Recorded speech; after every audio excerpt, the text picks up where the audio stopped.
It was Monday, September 24, 1995, and just one day after Canterbury's grand final victory, the real game was getting underway, with the action moving from the playing field to the courtroom. Before Justice James Burchett, the high-powered legal teams of the ARL and News Limited would do battle for the next 51 days. At stake, the future of rugby league in Australia. This is part 1 of 100-0, the 26th chapter in the Rugby League Digest in-depth investigation of the Super League War.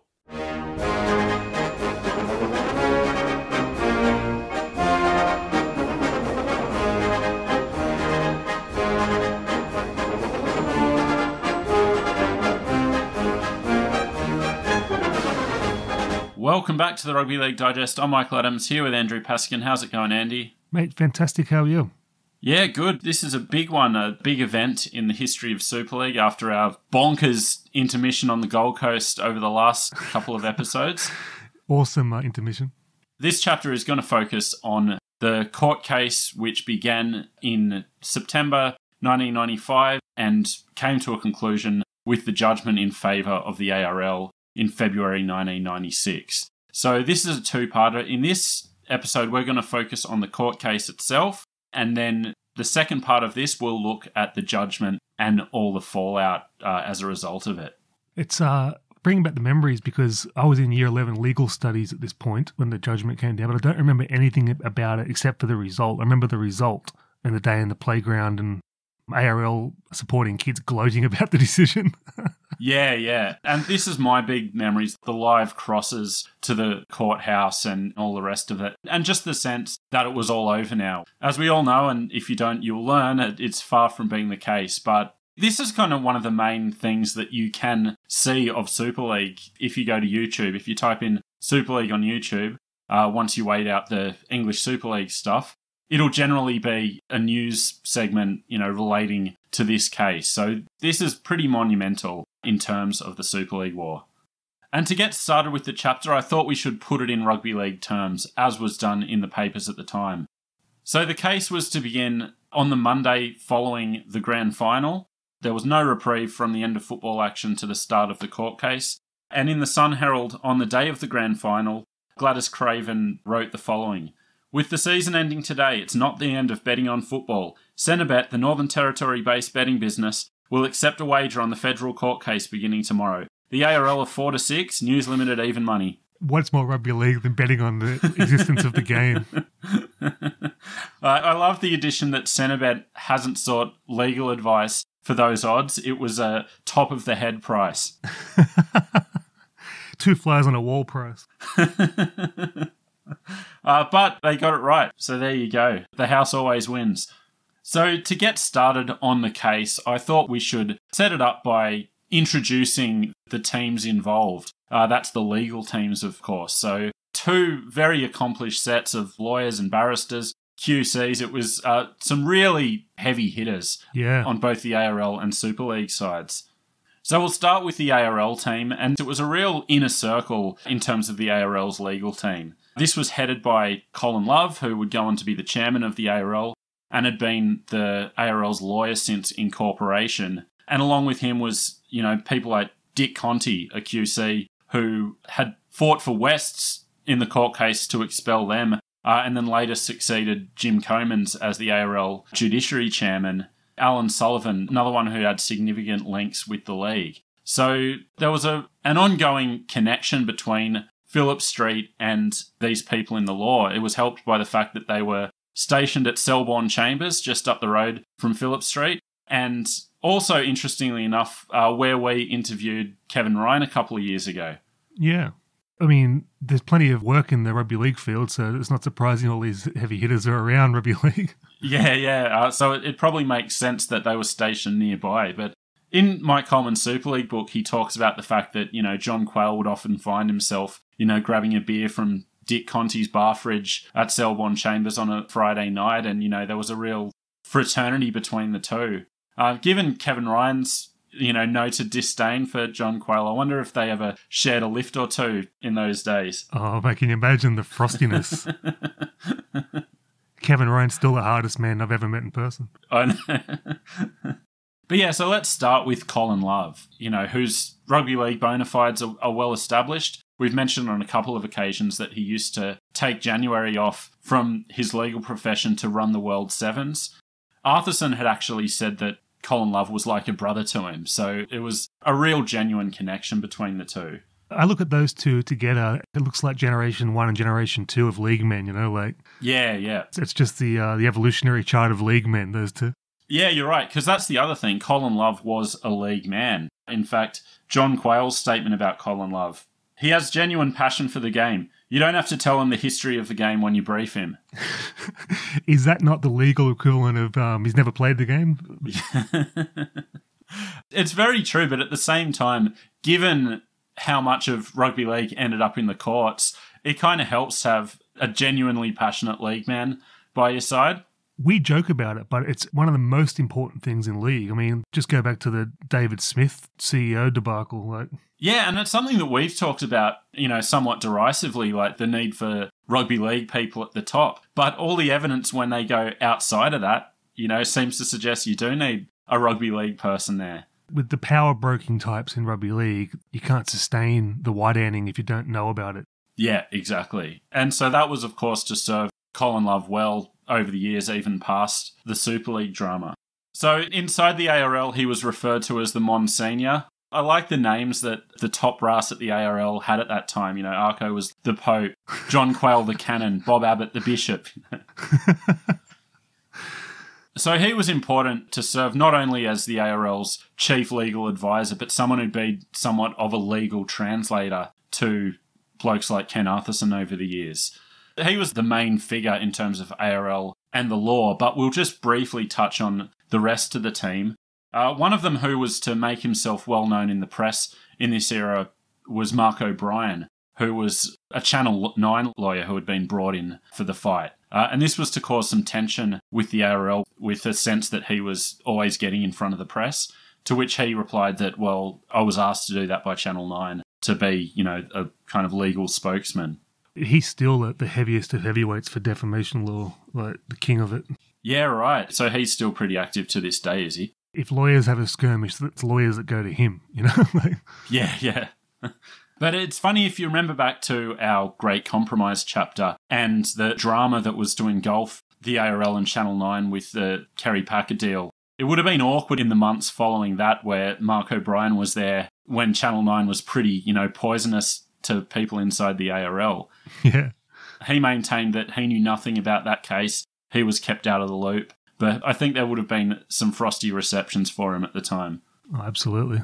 And the big guns, I guess the two non-rugby league men who had been brought in for the ARL's case were two very prominent, very renowned QCs in Jim Spiegelman and Bob Ellicott. Well, Spiegelman became the Chief Justice of New South Wales, so he's a hardcore judicial figure. Yeah, exactly. And Ellicott just as renowned. An interesting thing is the fact that during the dismissal, Gough Whitlam in 1975, they actually both had a stake on opposite sides of the ball. Wow. So Spiegelman had spent some time serving as Gough Whitlam's personal secretary, while Bob Ellicott was actually an opposition frontbencher who'd written an opinion piece in the Herald arguing for justification for the political process that was to set the whole thing into motion. And according to him, John Kerr saw that, and it was actually an influential article which led to everything that happened. So wow. Just a little piece of trivia there. Well, it's good that they cut their teeth on such a minor case so they could be prepared for this big one, the Super League War.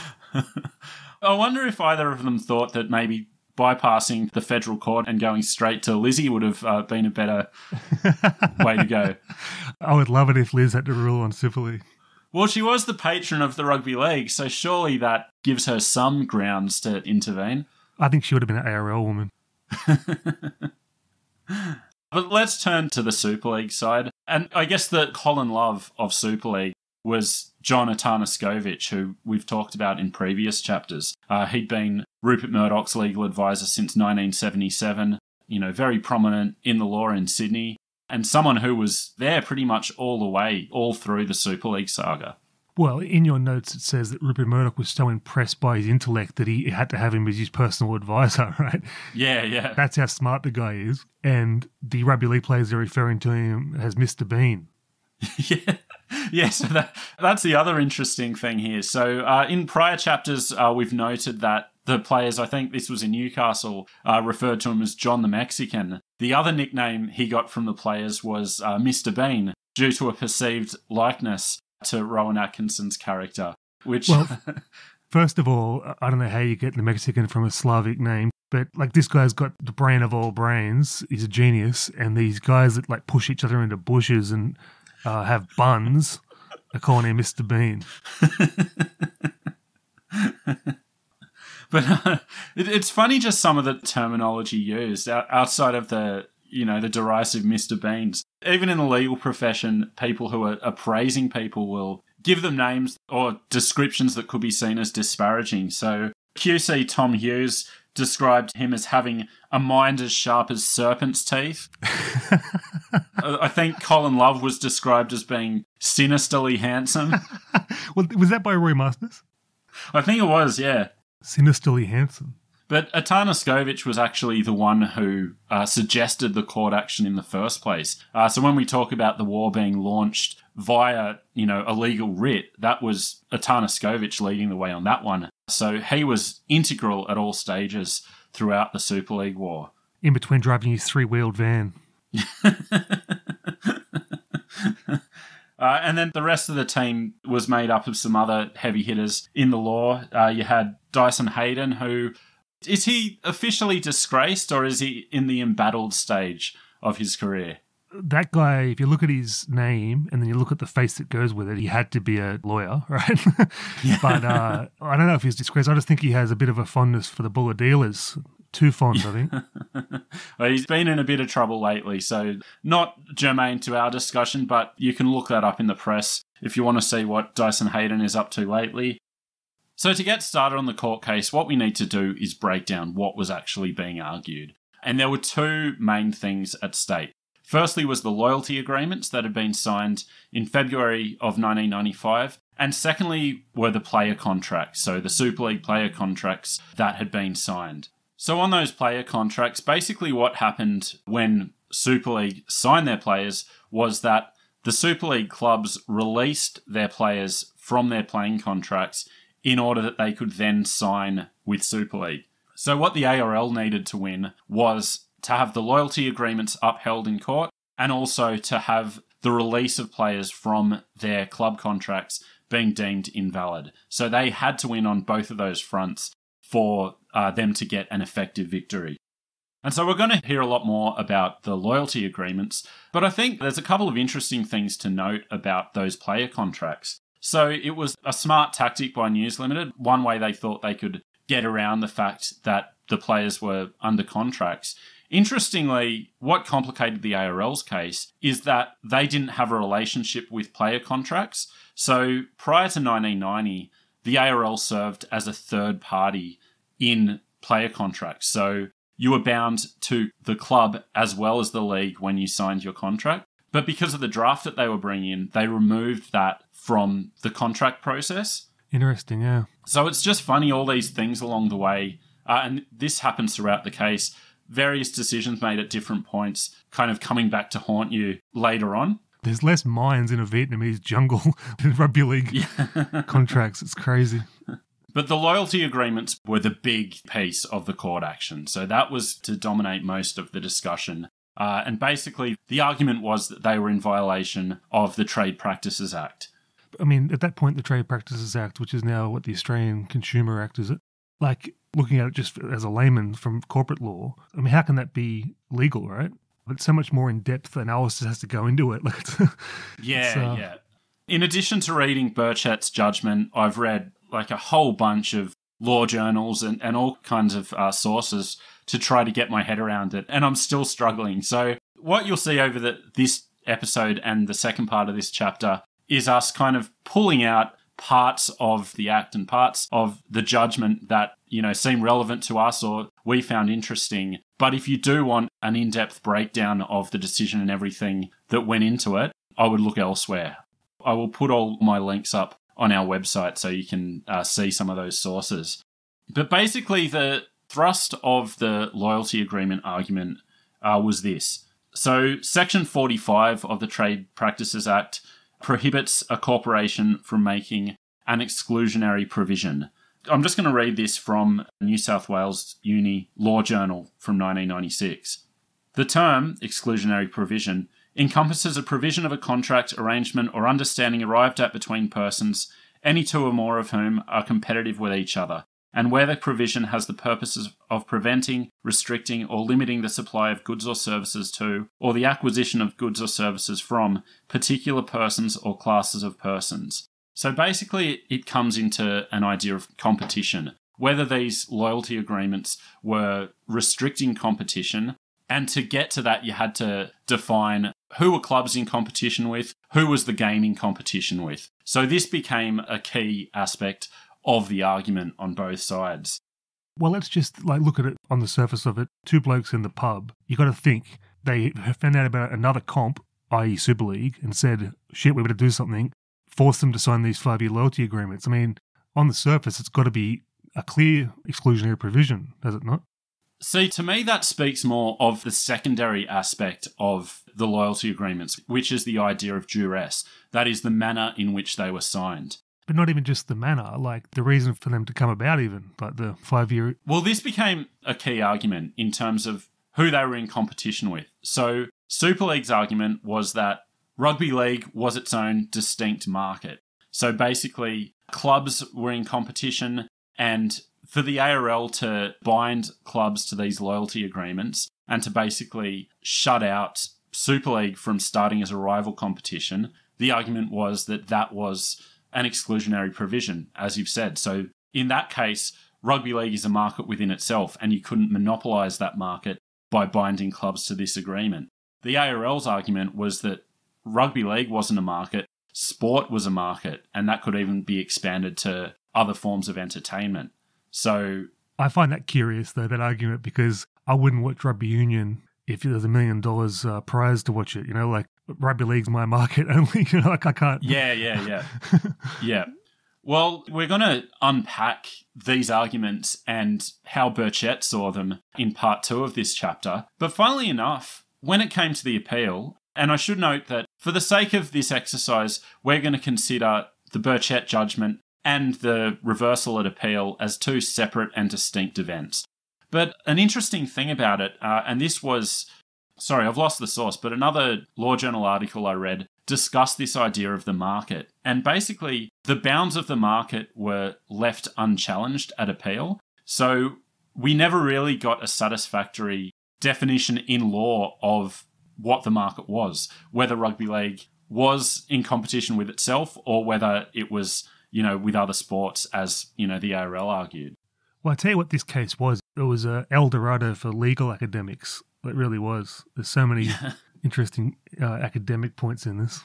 Yeah. But it's funny how much of the Burchett judgment came down to this idea of the market, and then that wasn't satisfactorily settled with the appeal, and yet the appeal still found, you know, in favour of News Limited, and Super League was able to proceed. So all this discussion was basically found to be somewhat irrelevant to the final decision.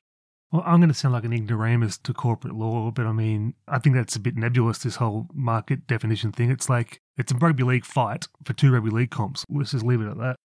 Yeah. And the other thing is that the aspect of duress was kind of, as I said, it was kind of secondary in Burchett's judgment. But to me, that was the biggest thing of all, the way these loyalty agreements were signed and the pressure exerted on them by the league and by, you know, Kerry Packer storming in and threatening to sue the pants off everyone in the room if they didn't sign. Like, to me, that is like the more pertinent part of the whole process.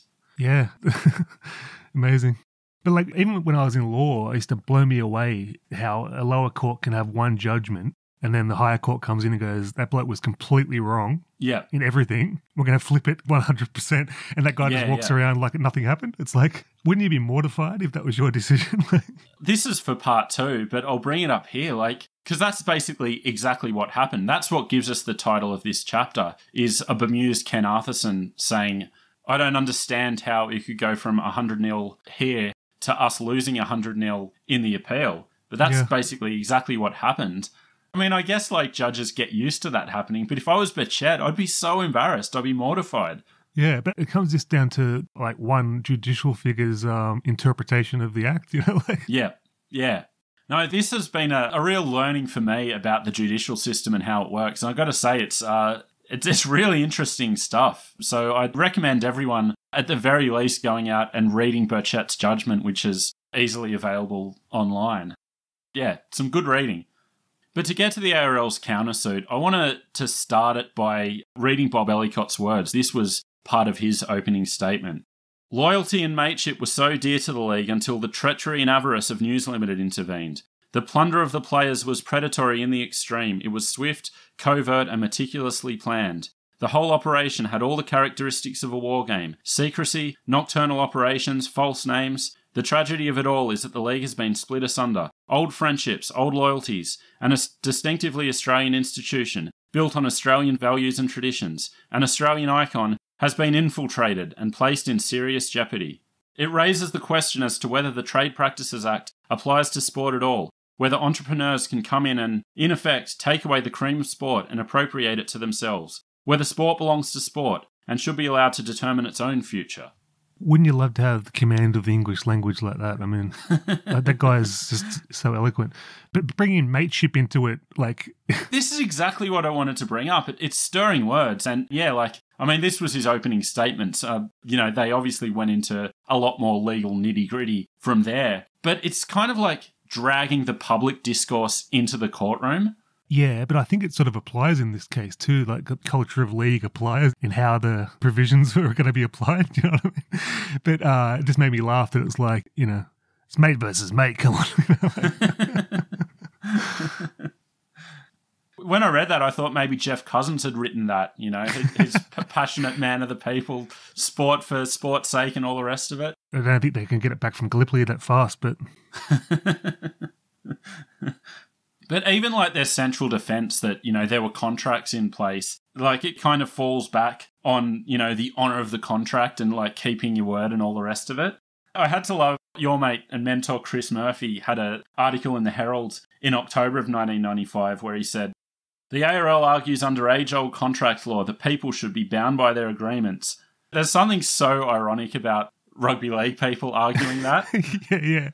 I mean, it's a good point. It's the very foundation of contract law. But I mean, considering that they write their contracts on confetti in rugby league.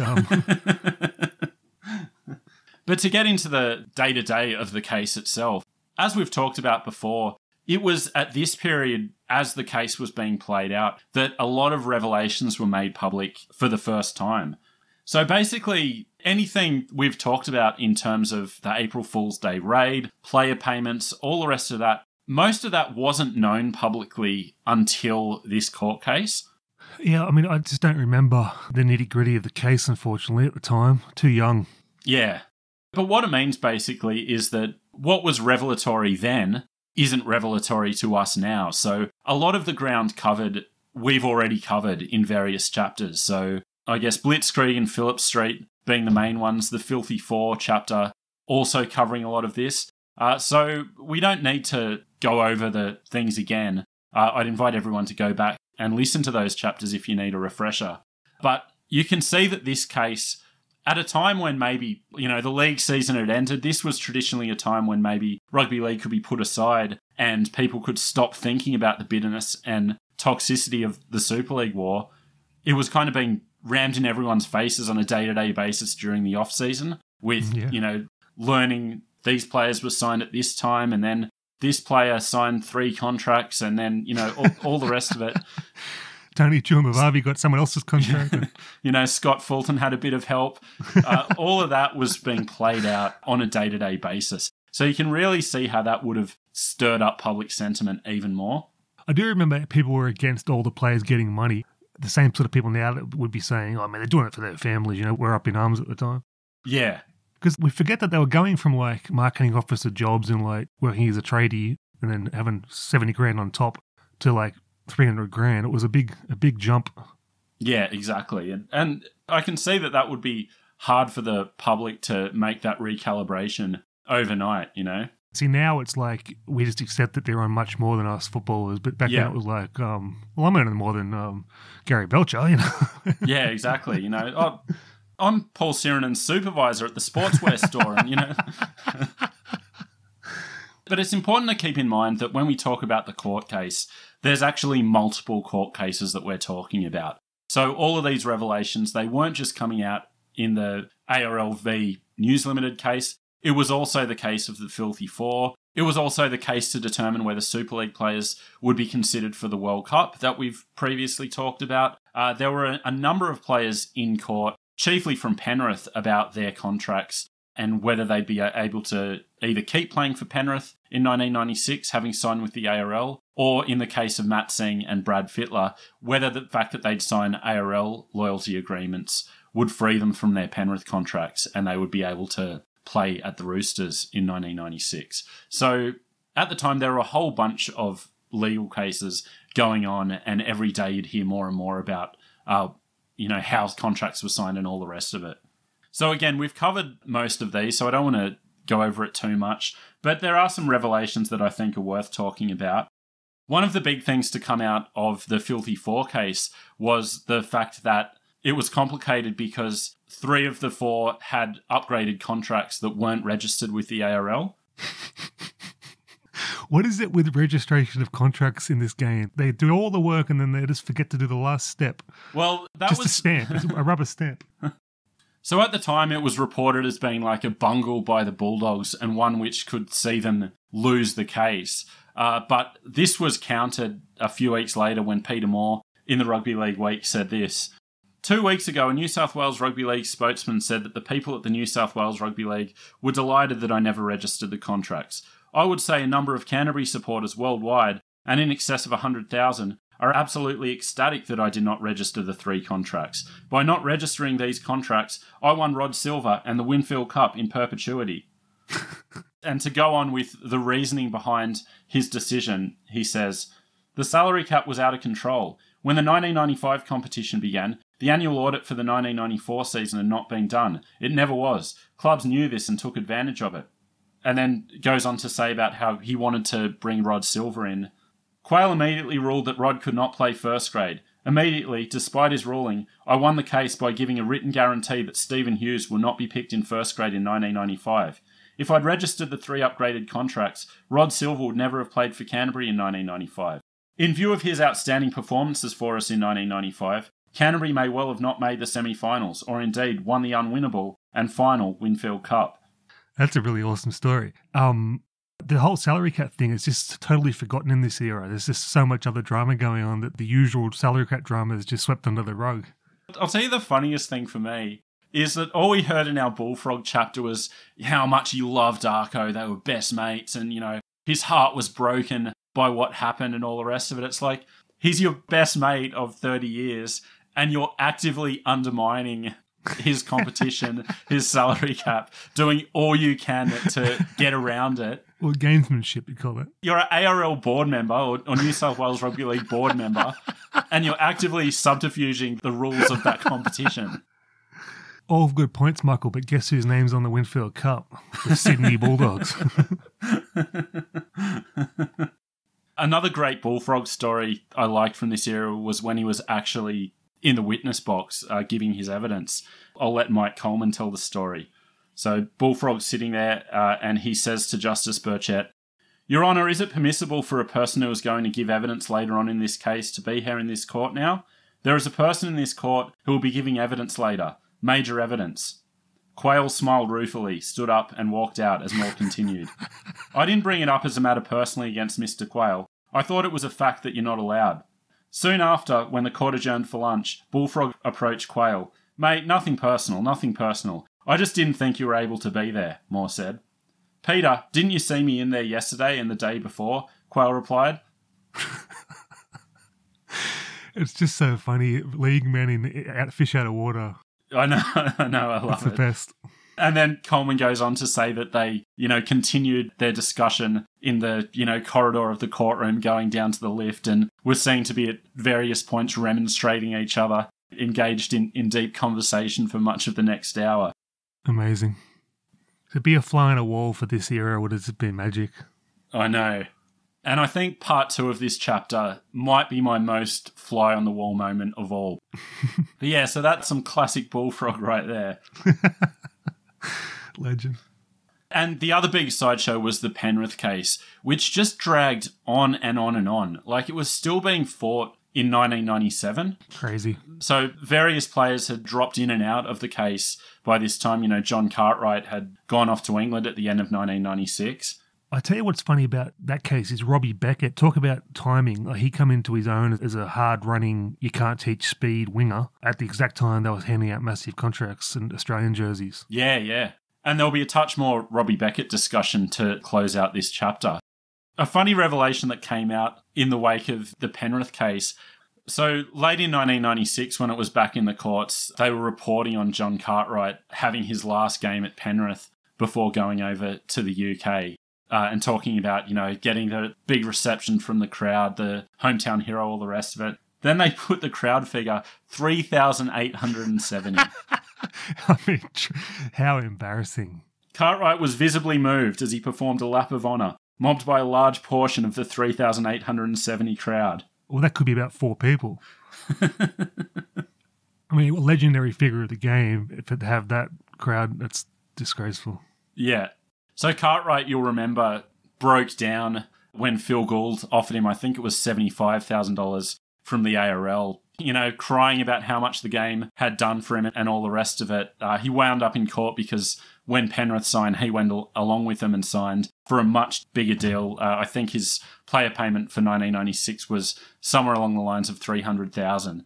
The ARL was crying because, you know, they were saying that they did him a favour. They paid him $75,000 just because of his past services to the game, like he wasn't going to play much longer and all the rest of it. Both sides, what are they thinking? Like, just, is it a professional sporting league or a golden handshake mates rates? Like, yeah. If he's not going to play, why are you paying him anything? Yeah. And I mean, as good a player as John Cartwright is, when it's Terry Lamb being offered $50,000 to retire, you know, like Super League saying, well, don't worry, I know you're retiring, but we'll pay you anyway. I can see Terry Lamb being at the stature where, let's keep Terry Lamb in the mix. They ended up naming the junior comp after him. I don't think John Cartwright is quite at that level where he needs to be paid for leaving the game. Even if it was like payment to become an ambassador or something, but like just paying him this huge amount of money to maybe play one more season, it's just crazy business sense to me. Yeah. If your big argument is we're so good at business. Yeah. And when the ARL offers $75,000, Super League's counter to then be $300,000 seems like, you know, maybe they outbid themselves a few times. I mean, was it just like an incinerator running 24 hours a day on cash? Like, and let's wrap up the case itself. So the case finished late in December. As Sasha Moralitz wrote in the Herald, the Super League court case finished on Friday with a decision not expected till mid-January. With media moguls and their lawyers off to Palm Beach for the summer, this could be the first Super League free week since March. Never understood the attraction of Palm Beach. But I love that. The Super League case finally winds up. You know, it's late in December. So all the ARL needs to do is round out the year with a big PR win by announcing Jeff Muller as Gladiators boss on the 18th. So just reading that quote there and, you know, going back to what I said earlier about the off-season and how this court case kind of prolonged the league season and kept it on the back pages. Because this was still in the era where that didn't happen. Like, it really was grand final day, you know, the recap on the Monday, and league kind of went away. I used to really hate it because I used to love, you know, reading Phil Rothfield's gossip and stuff like that every week. But it was a good cleansing of the palate as well. Yeah, when the footy come back, you were ready for it. Because I was, like, so big into cricket then as well. Like, for me, it was always, like... Yeah, me too. I wasn't quite ready for the cricket season to start. And so that always felt a bit weird. And then you'd buy your Inside Edge and, you know, you'd get into it as the summer went along. But I do think it goes beyond just us and other people covering the game. That breakdown of, you know, off-season and on-season doesn't really happen that much anymore. Like, Rugby League seems to still be able to dominate the back pages for most of the off-season. Yeah. Mostly for worse than better, but... But so in the midst of all this, so the case winds up in late December, a judgment not expected until late January at that stage. It ended up being late February. it means that you're in this period of limbo, and Super League had nothing to do but to press on as if they would be having their competition starting in 1996.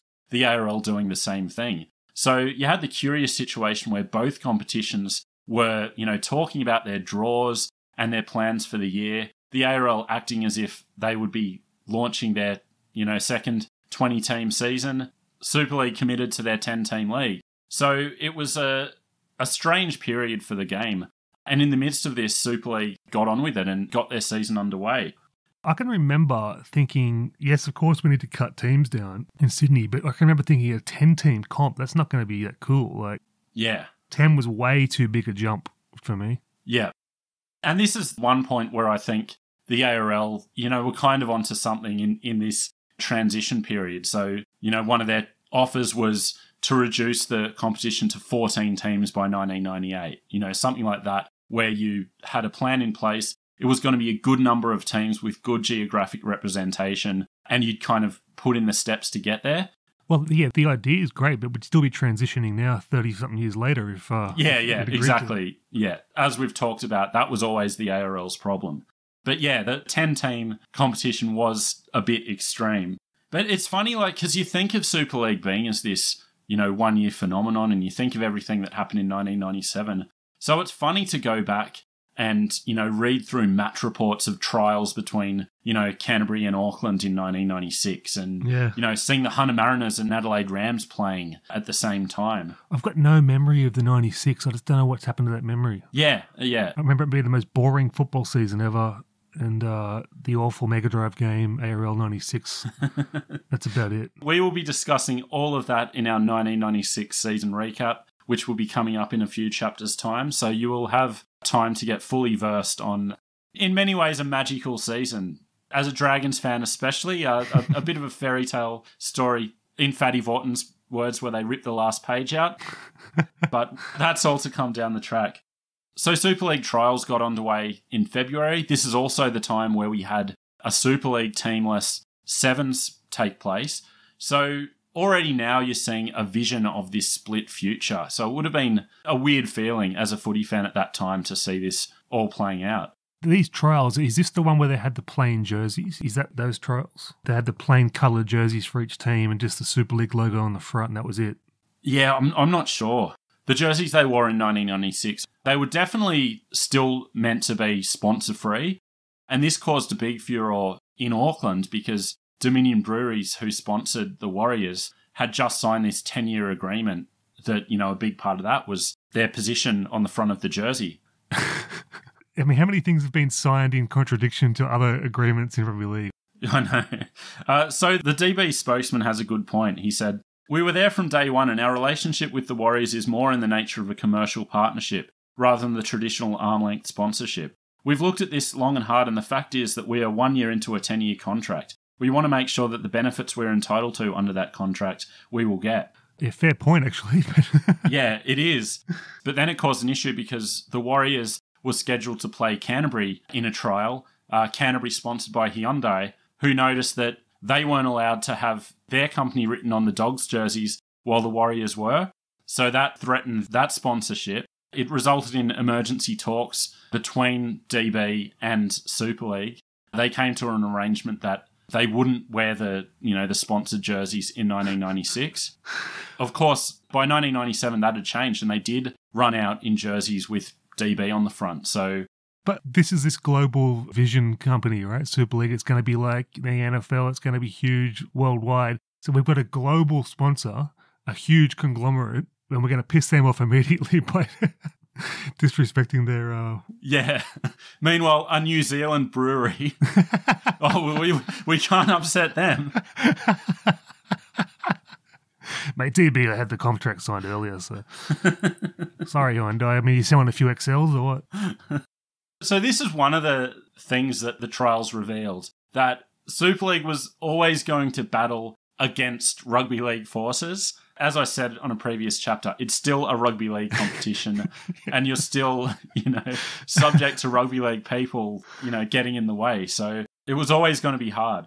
But one of the key tenets of rugby league culture is absolute fairness, perception of fairness needs to be overly 100% fair. Otherwise, you're going to have problems. And to say one team could have sponsors. Yeah. I mean, that goes beyond like manly bias, you know? Yeah. Yeah, like what a mess.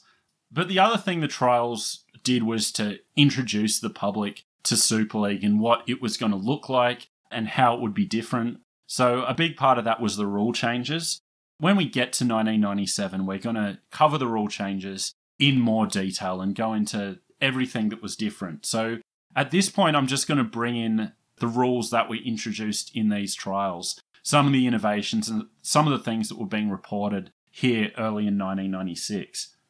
So in terms of the major rule changes introduced, it was the unlimited interchange, and that was true of the ARL as well, so that wasn't a big revelation. The introduction of one-on-one strips, which of course became a big part of the game from hereafter. The Alfie rule. Getting rid of striking for the ball in the play the ball. Probably the greatest ever innovation in rugby league, in my view. Yeah, that was one that had to come in. The introduction of video replay, of course, and calling time off after tries. I think they've been vindicated on a lot of these rule changes, to be honest, but what made me laugh was when the striking for the ball went away, for at least a year and a half later, players were still trying it and getting penalised. Yeah. Not being told one week and then never doing it again. They just kept doing it for like a year and a half. The way Super League was being talked about at this time also showed some of these ideas of how they were going to pitch the game. So the clean skin jumpers, they were talking about having a painted 20-metre red zone. They were experimenting with having quarters instead of halves. So, I mean, the latter two never really got off the ground, but it just shows you that it was clearly like an American mindset to how the competition was going to look. I think the game really needed that jolt from just like it was getting stale. And I think a lot of those innovations have been vindicated. I'm glad they didn't have the quarters or the personalised numbers. That was a disaster, but apart from that, I'm kind of in favour of the personalised numbers. Just it kind of works to get like I really want, number 47 because my favourite player has that, rather than I've got number 6 and, in a year the player I wore it for is gone and it's someone new that sucks, like I kind of appreciate it for that. You and I have to disagree strongly on that fact. I thought it was confusing American garbage when it came out. Well, let's save that to 1997 because that's when that really comes into the equation. I've got the breakdown of all the players and what they wore and how different clubs approach that change. So we'll park this now. Mate, 13 is for the lock. But I kind of agree with you that there were some great innovations, and the ones that didn't work, it was like, well, we'll give them a try, we'll see how it looks. I don't think any have caused lasting damage to the game. Like most of them that didn't work are just footnotes. So I think you're right that it was a shake-up and it was something new for a game that was maybe a bit stale. The other thing announced at this time was, I know one thing you're in favour of was the Gilbert replacing the Steeden. Just love the extra distance on the kicks. But maybe my favourite was, and this speaks of naivety beyond even ARL levels. So when they were talking about the salary cap, I'll just read how it was reported in the Rugby League Week. Clubs will work under an honour system when it comes to player payments and salary restrictions, with each club trying to stick to a self-imposed $4.8 million cap. While no official statement has been made, all clubs have agreed to try to limit spending to create a level playing field. Oh, yeah. That's the ultimate. I mean, that's just a countdown to bankruptcy model. There's something bullfroggian about that, never tell a lie unless it's necessary. It's like, well, yeah. I tried to abide by the salary cap. Too funny. But probably the biggest on-field thing in terms of Super League at this time was the World Nines, which took place in late February 1996. So this, for all intents and purposes, this is the world introduction of Super League. So the English competition was to kick off in a month or so from here. So this was the first serious look at a Super League football future. So I think this tells you something about what Super League was thinking. So it was announced in November of 1995 as part of a series of international innovations that were going to, change the way rugby league was thought of. So in addition to the nines, you had in 1996, there was going to be an Emerging Nations World Cup. You had the World Club Challenge being announced, which at this stage was just to involve the top 4 teams from Australia and the top 4 teams from the UK. I wish they kept that model. Sensible idea, really. And also the Super League Tri-Series. So, of course, that was bringing a New Zealand team into the mix to play against New South Wales and Queensland. So all of these things were announced at the same time, which tells you something about what Super League were thinking. I've got to say that their actual vision, for all the derision that word has in the game, they had some good out there thoughts. Some of them are hit and miss, the Tri-Series, etc., but their ideas were in the right place for expansion. Well, this is where the vision doesn't match the reality, and this is something we're going to see, a number of times over the next year. It's like, yeah, great, we're going to do all these things, but then we're going to try to really milk this World Club Challenge concept, and it's going to be a total embarrassment. The World Nines, in November, they announced that it was a 5-year commitment to stage it in Fiji. By the next year, in 1997, it had moved to Townsville. I think this has something to do with the fact that February in Fiji is monsoon season. And in fact, the second day of the 1996 tournament had to be called off due to inclement weather. I don't want to have the internet back then. You can't blame them. So a 16-team competition, all the usual suspects. The exotic teams were teams like Morocco, Japan, Ireland. I don't remember Morocco. No, I don't either. I don't think they got very far in the tournament. Is this the era of just getting like rugby union players and saying, here's the rules to the league? I think it would have been something like that. But yeah, Australia named a pretty decent squad for the Nines, so I'll read out the full squad. Laurie Daly, who was captain, Ricky Stewart, Brett Mullins, Brad Clyde, Andrew Eddinghausen, Steve Renoff, Michael Hancock, Wendell Saylor, Alan Langer, Jason Hetherington, Mark Geyer, Robbie Beckett, David Ferner, Paul Green and Simon Gillies. Decent squad. So you mentioned Robbie Beckett. This was an example of him coming along at the perfect time. So he was very much the bolter of this team. The other point of interest was Mark Geyer making his rep return after, spending a number of seasons in the wilderness. The Central Coast is not quite the wilderness, but, I don't get your point.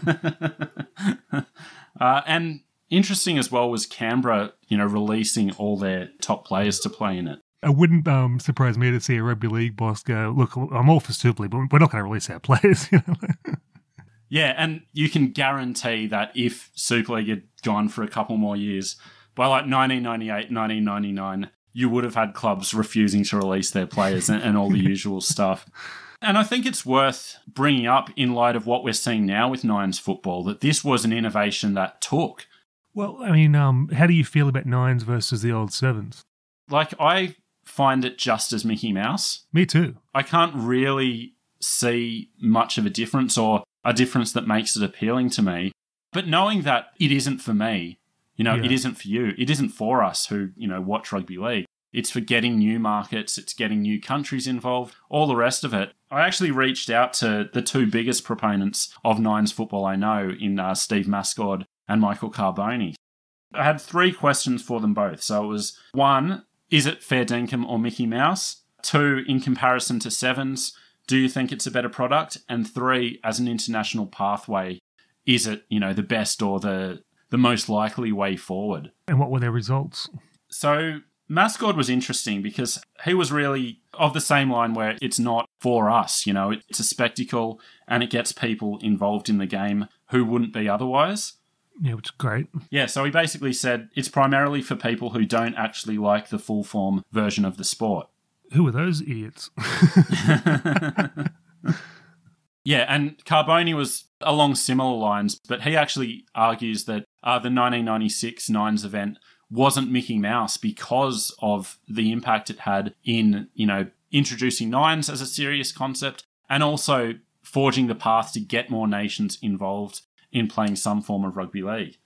That's a very good point, but I think you made the best point is it's not for us. And you and I are purists, right? I get excited for the Sevens and the Nines whenever they were on, but every time I watch it, I feel sick like fast food, But the best point for me, besides the emerging nations, which I love, is that it differentiates us from the rugby union Sevens, the most Mickey Mouse of Olympic sports, by having 9, and it's also a bit closer to the real game, so the emerging nations can experience a bit more structure. And this was Carbone's thoughts on that. When I asked him whether it was better than 7s, he said, "I believe 9s is a better product than 7s. Visually to the audience, 9s looks like it's a form of rugby league. Rugby 7s and rugby union look like 2 different sports, whereas 9s is more of a 2020 of rugby league." And I think that's really true. Yep, agreed. Like, there's Mickey Mouse and there's Mickey Mouse. If you're like us and you watch normal rugby league, 9s looks like Mickey Mouse. But if you really sat down and looked at it, I think it's more rugby league than 7s was. And then the bigger point is just developing nations. So, 13 aside, you need 26 people minimum for 2 teams. With 26 people, you've got 3 9 squads. So it's obvious the difference that makes. I think it's been a success. I think we can't argue that. And Ricky Stewart himself, asked in 1996, talked about it as being preferable to 7s. He said, "I'm expecting it to be a little bit tighter. With 2 extra players, it'll be more like 13 aside. I think you'll find 9s more defensive, and that'll be a good thing. The tries will still come, but not as many soft ones." Yeah, good point. It's definitely better than 7s. Yeah. I think it's significant that this is what Super League started with. It's not a bad marketing play, though, because it's going to be razzle-dazzle. Yeah, exactly. And speaking of razzle-dazzle, I put this in my research notes like ages ago, and from time to time seen it pop up, and I'm like, how am I ever going to fit this in to our narrative in any way? And I realized that it's the perfect opportunity because, I should say the 9s kicked off, I think it was February 21 or 22. Earlier that month, the Australian squad gathered in Sydney for a photo shoot where the Australian 9s jersey was to be unveiled. So all of the top players were in Sydney and decided to kick on afterwards. A noted rugby league fan Russell Crowe was playing a gig with the rest of the 30-odd footer grunts at Roselle's Bridge Hotel. And Rusty had brought along a couple of his mates from Hollywood, Nicole Kidman and Tom Cruise. So after watching the gig... I find it curious that he's mates with Tom Cruise, because Rusty seems like down to earth and Tom Cruise is off with the pixies. I dare say that Kidman was the connective glue there, but still, it's like, when you think of Russell Crowe in 1996, I guess he'd just done LA Confidential, Virtuosity, was that one of his around the time? Virtuosity was 95. That's the first time I ever heard of him was in a Video Easy magazine in 94 saying as an Australian going to star in Virtuosity. I'm like, an Australian in Hollywood? Like, it was unheard of. It's Errol Flynn. So, he was kind of on the rise. He was making Hollywood films, but, he wasn't Gladiator then by any stretch. No. I wouldn't have necessarily thought he would have been in that orbit that early. Well, Tom Cruise wasn't a unnerving creep back then either, publicly. I feel like he always had it in him. But anyway, so after the gig, the Cruisers, Crow, and some of the cream of Australian rugby league talent found themselves sat at a table at the Bridge Hotel in Rozelle, kicking back. And, I almost died of cringe reading this paragraph, so I'm just going to read it on air. Apologies in advance, listeners, but it had to go into our story somewhere. By 1 a.m. Saturday morning, the veranda had become a sea of rather badly tuned voices as Menenga, Sailor, Mullins, Hancock, Crow, and the Cruisers crowded around one table and began a long sing-song. Tunes given a workout included Don McLean's American Pie, Cold Chisel's K-San, Bruce Springsteen's Born to Run, Kenny Rogers' The Gambler, and Long John Baldry and Jennifer Warren's Love Lifts Us Up Where We Belong, which featured in the Cruise movie Top Gun. As Cruise bellowed the line from the song, "We had a love you don't find every day," he looked at his wife with outstretched arms, as if to signal that the lyric was especially for her. Oh, man, that is cringeworthy. But do you think he knew the words to K-San, or...? That stood out to me as well. Did I ever tell you the time I unnerved Russell Crowe? No, was it Mrs. McRae level unnerved? Oh, no, when you wanted to commit me for calling Sean McRae's wife about Ricky Stewart playing, I hope you kept the number for Shady Pines. I probably haven't told you because it's so embarrassing.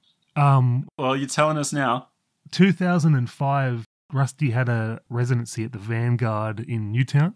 Him and Tofog, and me and my best mate Dave wanted to go see him, see what he was like live, big Rusty fans. And Dave and I were writing songs together. and Dave's a really good guitarist, and I fancied myself a songwriter. Neither of us could sing in tune, didn't matter. So Dave had this 8-track digital Boss recorder. Back in the day, that was the hot thing. And we recorded our little songs, and, looking back now, they were embarrassing pastiches of Beatles and Oasis tracks, but I thought they were genius at the time. So I said, Dave, you got that demo, the EP, the 4 tracks? He goes, yeah. And we had a track called Soldier, sort of a Red Gum ripoff, Party Town USA, Coca-Cola Sunsets, and something else, right? So I get a biro and write on the front of the TDK Gold inset, it's like a white plain lined cover, Dear Russell, look, big fan of your voice. My friend and I, David, we write songs together, and if you're interested in recording a few of these, just give me a call on 0409, blah blah blah. Cheers, Andrew, and stuck it in my jacket, and we went off to the gig. Yeah, and in biro, I read it, in Childish Scribe, and we're watching these horrible opening acts, and it's getting really hot in there, and I was sort of sweating like I always do, and patting my forehead like Rodney Dangerfield with the handkerchief. So I went outside on the street. Next to the Vanguard, there's this little alleyway. I'm sort of sitting there getting a breather. This black van rolls up, and then this chunky guy sort of just hurries past me, and I notice it's Rusty, and I went, "Hey, Russ!" Didn't even say Russell. I said, "Hey, Russ!" And I could see his shoulders visibly deflate from behind, and his head bowed, and he turned around, right? And I said, "Oh, hey, Russell, how you going, man? Look, I've got this demo CD here, and what I'd inserted into the front of the CD over my biro was 2 signed South Sydney football cards, one of Ian Roberts and one of Jim Sedaris, that I thought Rusty might like, that I acquired at the Toronto Scorpions v Manly trial one year." And he looked at me like John Lennon looked at Mark David Chapman, just thought, I'll just humour this guy. And he goes, "What's your name, man?" I said, "Oh, Andrew." I shook his hand, and he goes, "Oh, nice to meet you." I said, "Look, I've got this demo thing here. If you want to do the songs, man, just give us a call." He's like, "Yeah, thanks very much, man." Puts it in his jacket, turns around, walks off. Does the gig. He was great, actually, live. But that's how I met Russell Crowe. Oh, man. So he's gone backstage, looked at a burnt CD from a Boss 8-track with 2 signed South Sydney cards. You know those pink ones? Yeah. It was the pink one for Roberts, and it was the 89 one for Sedaris, I think. He's a multi-millionaire Hollywood actor. Where do you think that CD ended up? I wish the listeners could see how red my face is. I'm so embarrassed for you. I mean, I was 25 years old. I wasn't that young. 25 years old, and thought that was a cool thing to do. Because I just thought, well, these songs are genius. They might not be in tune, whatever. Of course he's going to want to record them. Why wouldn't he? If only you'd brought that demo CD along when we met Laurie Daly last year. We could have orchestrated a Bridge Hotel reunion of the 95 crew with the sing-along of Party in the USA or whatever it was called. I mean, just tragic. And, I used to sit around in the Tropicana Cafe in the mornings listening to Chris Murphy tell these amazing stories about, him and Rusty did this, and from the 80s, and Roger Rogerson, and all these fucking great old stories. I always try and chime in with something I've done, I never said that one because it was just fucking mortifying. I reckon if you hit Rusty up today, he'd go, "That guy, I thought he was going to kill me, yeah." Oh, man. I'm a harmless Mark David Chapman. That's all I am. Well, without a natural point to get from there to the end, I'm just going to pretend that last 5 minutes didn't happen and get back to Suva and the World Nines, which it's a curiosity now, but Australia lost to New Zealand in the semi-finals. New Zealand went on to beat Papua New Guinea in the final. Before that, however, when that second day was rained out, it coincided with the day of the Burchett judgment. And so the Australian Super League players were gathered together in a private room at the Tradewinds Hotel to await the verdict. And that is where we're going to leave part 1. And we are going to come back to part 2 with the Burchett judgment next week. So stay tuned for that. And thank you for listening to this episode. Thank you very much. All right, we'll speak to you later.